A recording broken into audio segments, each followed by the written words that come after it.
Post-production.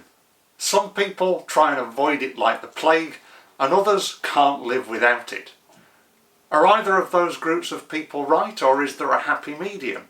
And when we're just starting out in the world of photography, is there a way of getting over these prejudices around how difficult post-production seems to be?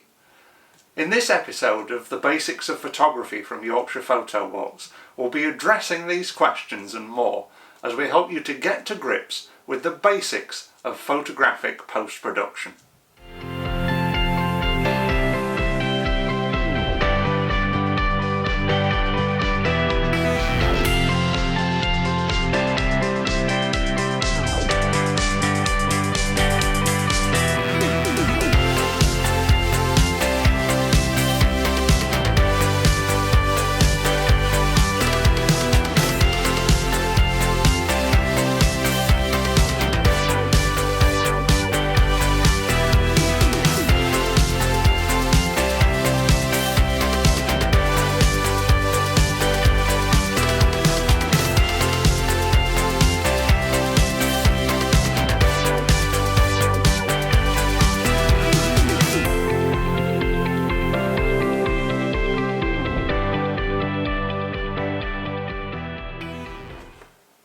Ever since the dawn of time in photography, post-production has been part of the process. From the darkroom to now computers, we've always had to do something to our photographs to get them from one state to another. In the days of film, it was transferring negative to positive, and now in the days of digital, it's transferring raw files to more readable, compressed formats. Now, let's start off by discussing these file types. Most digital cameras will allow you to use 2 or 3 different file types when you're shooting. Usually, the common ones which I'm going to be covering in this video are RAW and JPEG. Now, JPEG files are automatically compressed, and they're compressed in a format called lossy compression, which means when they are compressed, you lose some of the detail in the photograph. RAW files are files where the camera throws absolutely every bit of data that comes in when it makes a photograph onto that file. So it tends to be a lot larger, but it means that we can do more with it. So that means when it comes to post-production, I would always recommend shooting in RAW if you're going to do any post-production, because if you post-produce a JPEG, then you're going to just continually lose more data, and the photograph isn't looking as good as it probably could do. Now, one of the myths surrounding post-production is that the better the camera you have, the less post-production you have to do. But to be honest, that seems to me to be quite the opposite, because the better the camera you have, it tends to have more megapixels and more detail in the photograph. And if you're taking photographs on a brilliant camera just in JPEG, then you're automatically throwing away a lot of those megapixels that you could be taking advantage of. So I would say the better the camera you have, probably the more post-production that you have to do. But everybody thinks that post-production is this scary thing to keep away from as much as possible, because they start talking about photography becoming an art form where we're not staying true to what the photograph actually is in reality. But in reality, post-production, for me personally, is a way of getting that flat raw file back to looking like something like it did when I was making the photograph out in the field. It doesn't necessarily have to be about taking skies out of one photograph and transplanting them into another one, or taking bits out, or masking things that you don't want to be there. Post-production can be a lot more simple than that, and those are the points that I'm going to be covering in this video. So let's log on to the computer now, and I will load up an image, and I'll start to show you the basic sliders that we can use just to enhance that photograph rather than changing it into something that it's not. So here we are in front of our post-production screen. The software that I'm using for this tutorial is Adobe Lightroom, which tends to be the industry standard amongst most professional photographers these days. But it's important to stress that there are other types of software out there. Adobe Lightroom can be quite pricey, so if you're not going to be doing a huge amount of post-production, or you're just starting out and you want to trial something first, then go out and do a bit of research, because there are plenty of different free or cheaper options out there. If it does all get too confusing for you, then please do get in touch and I'll do my best to point you in the right direction. So let's make a start on editing this photograph of a weathered limestone pavement tree in the Yorkshire Dales. I'm going to start off by drawing your attention to this panel of sliders on the right hand side of the screen. I'm going to start off down at the bottom here by drawing your attention to this optics panel. It's always good practice to start off by making sure that the remove chromatic aberration box is ticked and also the enable lens correction box is ticked, unless it says built-in lens profile applied underneath. What this will do, it will cut through any aberrations, which mean things that don't look quite right that your camera's put onto the photograph, and it will automatically get rid of that and apply the right sort of adjustments for the lens and camera that you use. So if I move back up to the top, we're going to start off by adjusting the sliders in this light panel here. Now, when I was out in the field, or when I'm always out in the field, I know this is sacrilege being a landscape photographer, but I don't use filters, so I tend to try and expose for the sky or the highlights more than I would do the shadows, which, if you don't use filters, is always a good practice in digital photography, because you know that the details in those brighter areas are always going to be there. But what that means is the photograph is looking a bit dark, apart from the sky, which I would say is looking quite nice. But we will still be able to bring a bit more detail back into that as well. So the first few sliders that I'm going to use, don't be put off by the fact that they make the photograph even darker. But you've got to remember that post-production is a bit of a layering process. So each slider that we adjust, we're going to add a different aspect of the dynamic of the photograph. So I'm going to start off by increasing the contrast slightly. I'm going to take that up to about 45%. But as you can see, as I've said, it's looking a lot darker, and the sky is now looking a bit brighter, which is the whole idea around contrast. Because that sky is now looking brighter, I'm just going to tone back the highlights slightly, so we get back to where we were, where we've got nice dappled cloud up here that shows the detail of absolutely every single bit of cloud that's in this photograph. Now this shadow slider should give us a bit more detail in the foreground and on the tree itself. So I'm going to take that up to probably around 70%. Now it still looks a little darker than I'd probably like it, but it's giving me a base now. So I can look at this photograph and see, oh, well, that's where the detail is, so that's where I need to work on it next. If you push the highlights and shadow sliders completely opposite to one another, the effect that you get is what I call post-production halos. So around the darker contrasty areas, like around the tree or along the horizon line, you start to get like a glow, which looks false, and I don't really want it. So that's why I try and keep the highlights and shadow sliders as compact towards the center as I possibly can. The next thing is just adjusting these whites and black sliders slightly, which has the effect of increasing the contrast a bit more. So if I pull the white slider up, you'll notice that the brighter areas of the sky, like this area here, starts to get a bit lighter. And if I pull the black sliders back, then you start to see a bit of the detail on the tree disappearing, but you'll also see a bit more contrasty detail in the finer branches of the tree around here.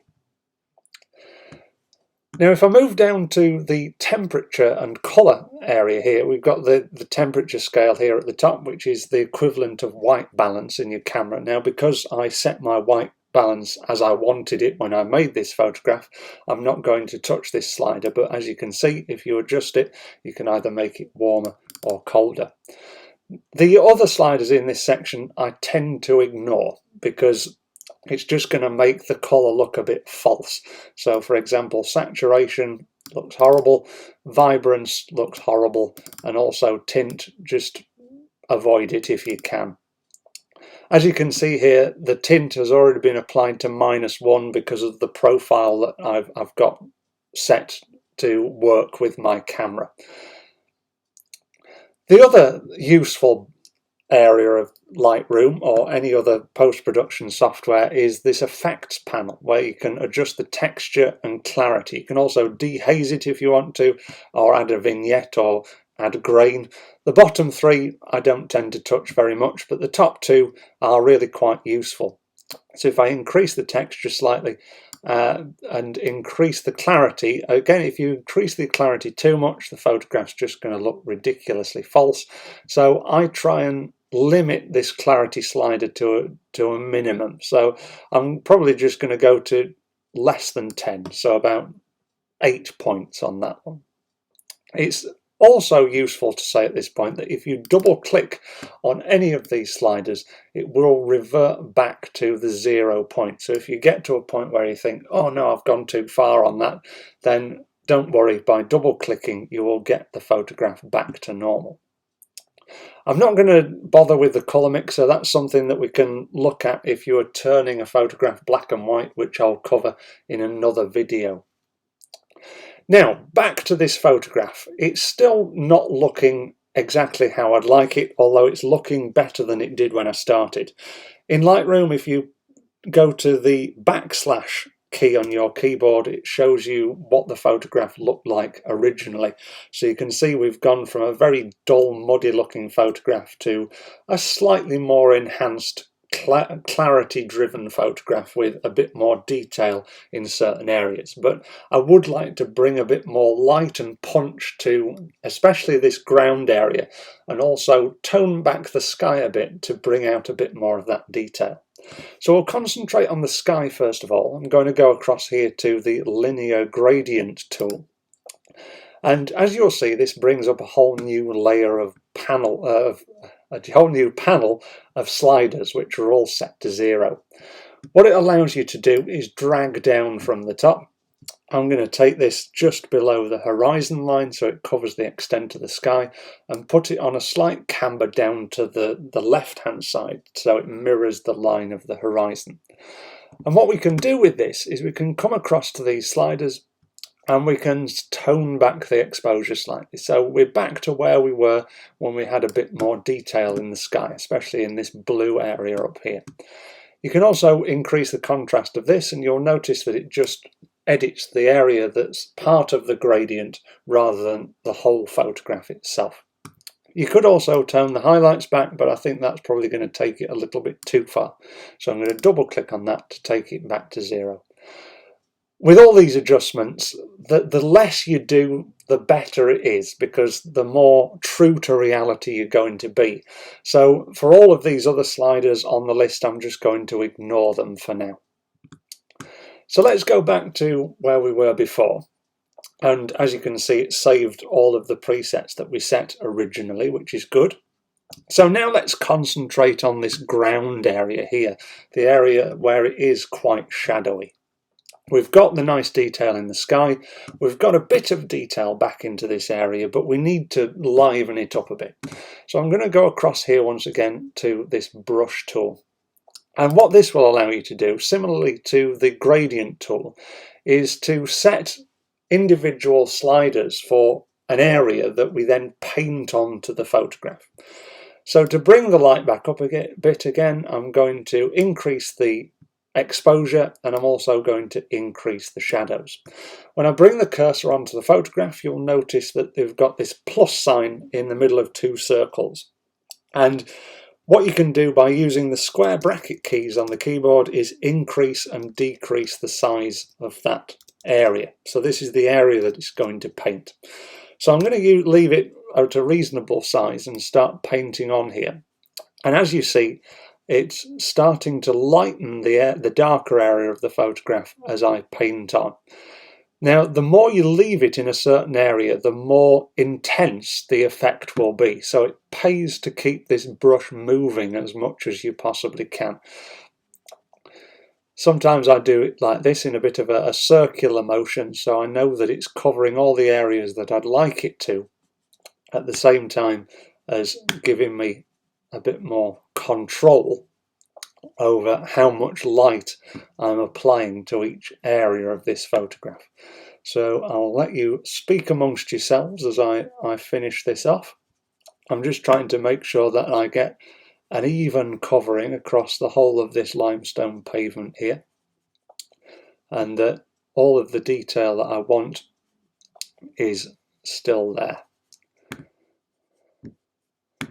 So that's starting to look like how it did when I took the photograph now, which is really good. I'll just do a bit more, whatever the perfectionist, and there we go. Now, it's also useful to stress here that you can alter these sliders once you've painted. So if I change the exposure there, you can see the exposure increasing. That looks a bit ridiculous, so I'll take it back to around where it was. And if you hover over again, you can see this little blue dot, and that just shows you the areas that you might have missed. So I'm just going to go up to this tree here and paint in a bit more there. There's also a darker area here that I'd like to bring a bit more life back into. So it just gives you the option to keep titivating as you go along. So that's looking quite nice now, I like that. So again, if I hit the backslash on the keyboard, you can see that we've gone from that really dull, muddy photograph to now a photograph with a lot more life and punch in it. Now, being the perfectionist that I am, there's one last thing that I've seen that I'd like to just clarify and get rid of, and that's these two little areas of dust that we can see that have cropped onto the camera sensor that just distract you a little bit towards that area of the photograph. They just don't really fit there. So I'm going to go to this healing brush tool on the right hand panel, and again you can use the square bracket sliders to adjust the size of this, and all I have to do is paint over these bits. And as you'll see, it'll jump to another area, and what it's doing is it's taking that new area and putting it on top of the area that you've painted. And it's usually quite accurate at choosing the best area for doing this, so I usually leave it as it is. As you can see, they've now gone. Sometimes if you're using a photograph with a bit more contrast, a bit more detail in different areas, you can spin those blue icons round to an area of your own personal choosing. But I think that photograph is looking exactly how I would like it now, because, as I said right at the beginning, it's how I saw this scene when I was there at the beginning. So we've gone from that to that. Post-production doesn't have to be scary, and you mustn't think of yourself as a less competent photographer just because you have to put your photographs on the computer and edit them to make them look better. You might be thinking that I've got this all-singing, all-dancing, expensive digital camera. Surely it must be able to do everything that a piece of post-production software can do. But unfortunately, that's just not the case. When we're dealing with raw files, we're dealing with what I like to call a digital negative. So a certain process of post-production has to be placed on that file to get all of the information back out in a visual form. The trick is to work methodically. Put yourself through the process of doing each slider one by one, trying not to push them too far so the photograph starts looking false. If you can get into a routine and put your own post-production workflow together, post-production will soon become less of a chore and more of a part of your everyday photography life.